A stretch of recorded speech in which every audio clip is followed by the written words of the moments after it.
All right, in this lesson, we're going to talk about how to alter a loop and make it your own. Okay. What that means basically is, you could take a loop from Splice or sounds.com or arcade or anything like that. We're talking about how to take a loop from what it is, because obviously a million other people could download that same loop. And if you just use it as is, you're going to have a beat or a song that sounds the same as a whole bunch of other people, right? So we're talking about taking the sound, the loop, using it as a sound source and altering it and making something new with it. Okay, let's get right into it. All right, so I got this loop. I got it from Splice. It's just a song starter, basically. It sounds like this.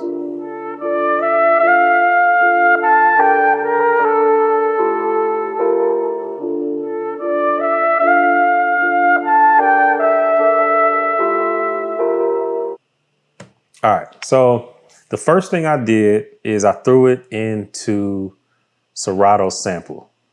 All right. Now, Serato Sample is one of my favorite plugins, probably my favorite plugin for actually like sampling things, and especially for processing and altering loops, right? So you throw it in there, you literally just drag it in, right? So I took it out of Splice, dragged it in here. It pulls it up with the BPM, although it did get the BPM wrong.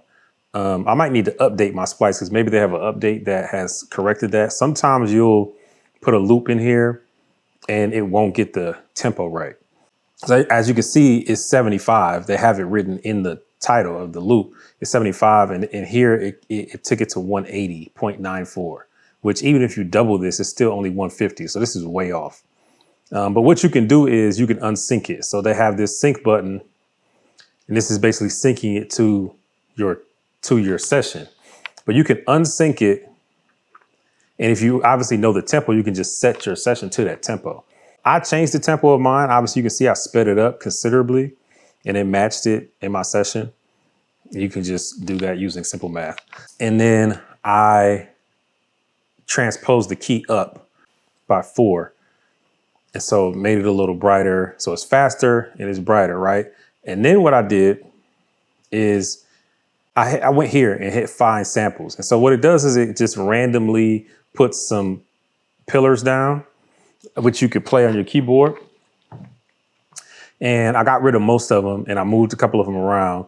And then what I did is I kept these 4 and I reversed them. And then I just played a pattern kind of randomly, honestly, just in time, right? And so this is what I came up with by doing that.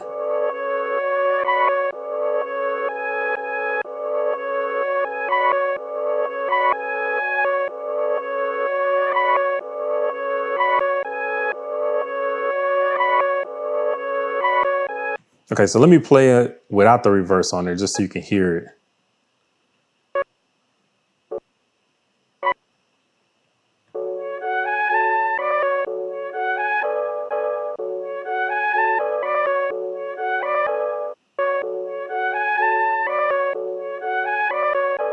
So it had a similar, but just kind of chopped up, right? I wanted it to feel chopped up.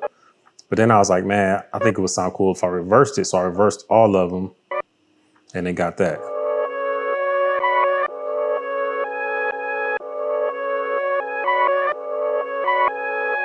Okay, so then I came here and added some more plugins. So first thing I added is Shaperbox. Shaperbox is a plugin by Cable Guys, the same company that makes Halftime. And it's a multi-effects plugin. So you see time, stutter, reverse, scratch, glitch, tape stop, drive, which is distortion or, saturation, filter, crush, which is lo-fi, kind of bit crusher type of thing. Volume, which is sidechain, compression, stutters, things like that. Pans, auto pan, tremolo effect, and then width, which is stereo imaging and things like that, right?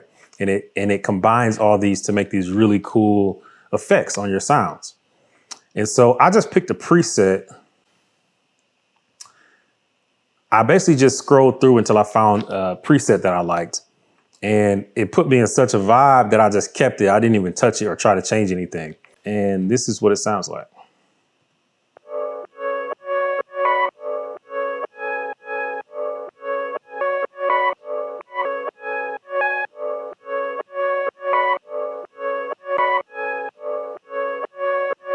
Okay, so automatically it put me in a house EDM kind of vibe, right? Which is a complete departure from kind of the sound, the vibe of the original sound, right? Definitely, did not hear anything like this when I picked it. So from there, I added two more effects. I added Endless Smile. I took Face Melting Joy, which is I think like the fourth setting on there, or third, and turned up to about 40. So this is without it, this is with it. So it gave it kind of more ambient feel. And then I threw Ensemble on there.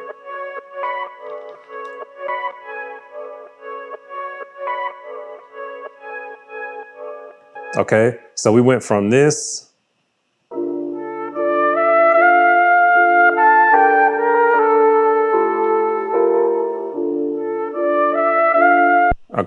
to this.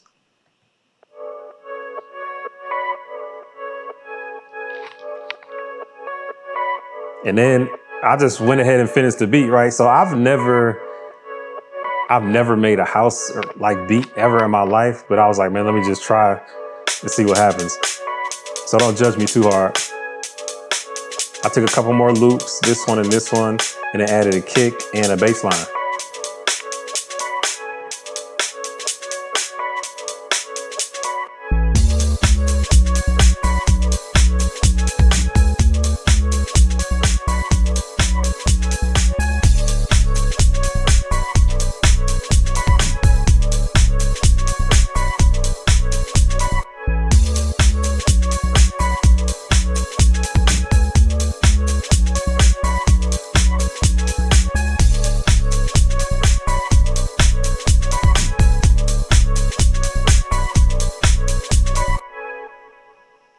All right. So I thought that was kind of cool. I literally, I wasn't even planning on, I was really just experimenting. And I didn't film the process because I wasn't expecting, I was really just doing kind of my pre-production stuff that I do for every lesson.